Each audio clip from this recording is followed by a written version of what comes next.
Thanks, everyone. Feels like we're live from you. That's all good.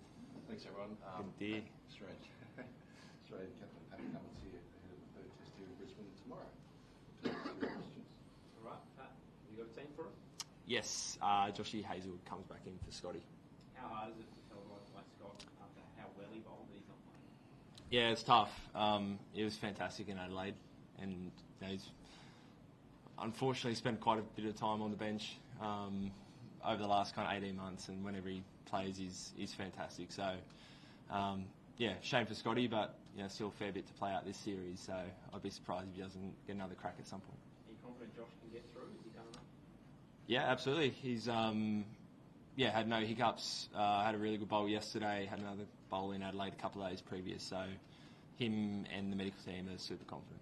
How much is about nursing the squad through this kind of 5-test series? It's going to be really hot here this next 5 days. It's taxing time, isn't it? Yeah, that's right. You pick your best 11, you think, for that week. Obviously, in the background, you're trying to set up as many players to be ready if you need them for the rest of the series. But no, you pick the 11 guys who you think are going to be best for that week. It's going to be hot here. We've all kind of experienced it before, so pretty quiet, short, sharp session today. Go and get in the aircon.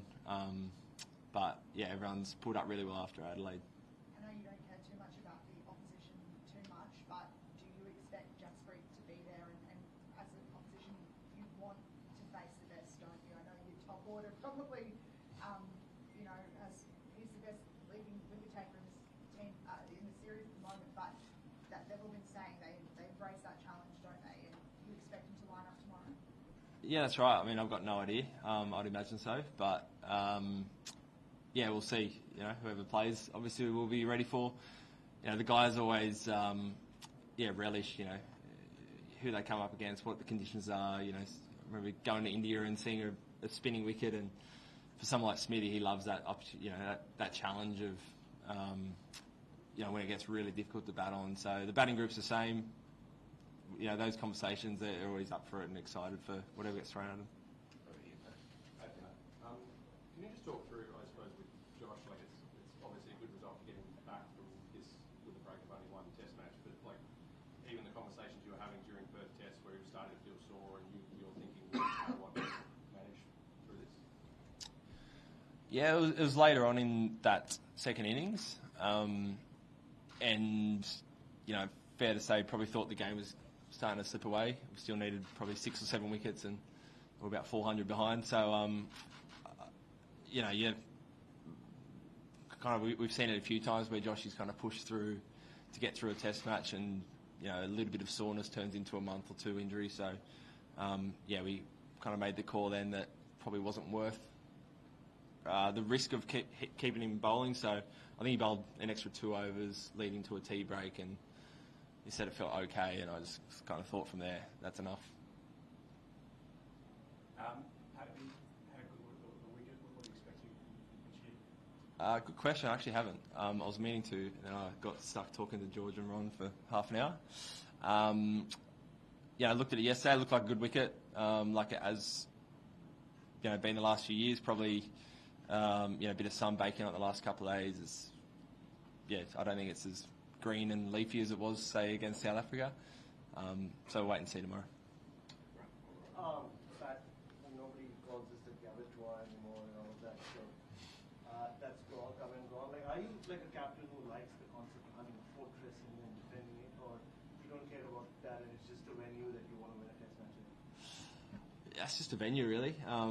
We play in dozens and dozens of venues around the world each year, so I think it's always good coming back to a place that's familiar, and as a player you can look back and look at times where you might have scored runs or bowled well on. I think that really helps, but the scoreboard starts at 0-0, so the venue isn't the be-all end-all. But speaking of being familiar at this venue, how different is a December test here compared to the 2 January tests that you guys had last year? I think it's always a bit more humid, a little bit hotter in January, maybe a bit more rain about. I'm probably the wrong person to ask. I'm terrible with memories, and they all kind of merge into one. So Joshy Hazelwood always has some theories that January's hotter and sweatier. But honestly, I can't remember being too different. Pat, you went very hard on the last day of the test, short pitch bowling against the Indians. Do you think that'll be another key tactic again? Yeah, potentially. It worked out in the Adelaide test. So, yeah, it's always in the kind of back of your mind as a bit of a plan B, or, if it's looking really uncomfortable and likely to take wickets, maybe it becomes a plan A to some of the batters. So, it worked in Adelaide, so I'm sure we'll give it a shot at some point this test. Could you sense their discomfort? Could you sense their discomfort against it? For the tailenders, looked like there was a wicket was very likely. So, yeah. Pat, you've had a couple of very different performances in those first two tests. After a chance of analysing that, what do you put it down to? I think a couple of key moments can really compound and make the game look, further apart than perhaps they were. We spoke about that after the Perth Test match. In another world, if you get through that first evening, maybe the sun's out, we've got a few more wickets, and maybe you get a first innings lead, and the game looks a little bit different. And a bit the same in Adelaide. The way Nathan and Marnus got through that first evening, and we kind of Trav and a few of the other guys cashed in the next day. That really compounds the win. So I think it's those key moments, getting through them, finding a way, and kind of really setting up the game. But yeah, I think the margins are never as big as perhaps they look sometimes. Over there, Rob. Yeah, how do you imagine the feedback that's going to come along? Probably that you're doing everything right, and doing it. Like how, for someone who's been on the fringe for so long, like can you say anything to skip it and kind of get you motivated, get you happy, like an easy, you kind of flanked by that kind of big drop, Of course you say all those things because it's the truth. He's amazing every time he plays.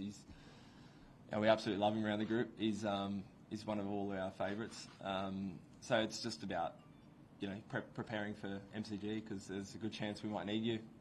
History suggests there's always kind of some form of natural attrition throughout a test series. So the good thing, he's probably played a test earlier in the series than he maybe thought coming to the series. He showed that his standard's still super high. He knows he can take wickets against these guys, so it's just about trying to set him up for those last two test matches. We all love the theatre. Can you just explain the reasoning of taking Mitch and Josh away to bowl somewhere else? Is it left of the nets, or what was behind that? Yeah, just purely run-ups. So we've done it most years. It's only about 25 metres at the back of the Gabba, whereas obviously we can get full run-ups up at AB, so that was it. They were going to bowl yesterday morning. It was still damp, so their nets got pushed back to the afternoon. Hence why it kind of clashed with the main training session. But yeah, that was it. There was nothing more to it than that. And you were talking about intimidating bowling before. Smithy, you got him with the beauty in there. Surely. Oh, and then it's yeah. Surely he's alright. You're backing him to perform. I know his record's huge. And does it feel like it's about that coming for him? Yeah, I mean it does. If you look at his record, stats would suggest it's not far around the corner. And I think in particular this year he's looking fantastic in the nets. Just looking really sharp, looking like he's got plenty of time, doing all the right things like he always does. So, yeah, he got caught down the leg side last game. I don't think you can look into that too much. So I'm sure a big score's just around the corner. But he's been fantastic the last couple of games. Obviously a big leader around the group, and he's been awesome. So really, hoping he gets a few this week. You're asked about the Australia's dominance of Gabba over the years before. Like, what's it like as a player in the modern game? You do play so many venues, like you said. Like, is there a sense of pride in trying to maintain something like that for Australian cricket, or is it just another game? I think there's definitely pride in winning in Australia. These are our home conditions. These are the conditions we grew up playing with. So there's definitely that. You want to. I think the hardest thing in cricket nowadays is winning Test series away from home. So to make that World Test Championship, you kind of got to win everything at home and try and pick up some wins overseas where you can. So we definitely go into every home series here expecting to win. That's what we grew up watching. That's kind of the standards we set ourselves, and playing a familiar venue, it falls right into that. We'll take a couple here, a couple over there, and we'll wrap up. So. Hi Pat. Mitch Marsh yesterday suggested that it's better to go after shots than just wait for that good delivery and the inevitable. Travis said in Adelaide played as a similar kind of knock. Given the wicket is lush green and it's going to be a bit spicy, do you think that's the way the batters can actually score more runs and contribute more for the teams rather than just hang around out here? I think everyone goes about it a little bit differently. Trav and Mitch are natural shot makers. That's the way they go about it. For a few of the other guys, they've perhaps skinned the cat a little bit differently, particularly here at the Gabba. It can change from day 1 to day 2 or 3. So everyone's got their own method. I think the most important thing is you play to your strengths, and Trav did that last week. In the middle here, so yeah. Pat, how much do you feel that there is a additional pressure on the captains to lead from the front in a high-profile series like India Australia? And how did you cope up with the criticism which came after the Perth flop? Rohit Sharma, your counterpart, is going through the same. What happened in Adelaide? Can you just speak on that? Look, I think there's always pressure when you're playing Test cricket, and when you're captain, and a lot of that falls on you probably more than a lot of the other players. So it's nothing new. Of course, you just want to go out there and do well. In terms of criticism, I think after Perth we weren't, we didn't play our best. I didn't have the greatest game. Our team didn't have the greatest game. So, in some ways, any criticism, a lot of criticism is valid. And some of it that isn't, you just it's not valid, so you can dismiss some of it. Home test Phil was in Collage, but he's missed out a little bit recently. What do you make of where his game is at? In particular, he said this week that he'd like to get through to next year's Ashes. What do you make of where his game's going? Yeah, look, I think similar to Smithy in some ways. He's looking fantastic in the nets. I thought last week in Adelaide he looked really sharp. Again, he did a lot of that hard work on that first night. It was tricky, brand new ball under lights, fresh bowlers. So, obviously, like most of the guys, he'd be wanting to score a few more runs. But, I think he's looking really good. Had a good lead into this series. And, he loves batting at the Gabba. He knows it really well.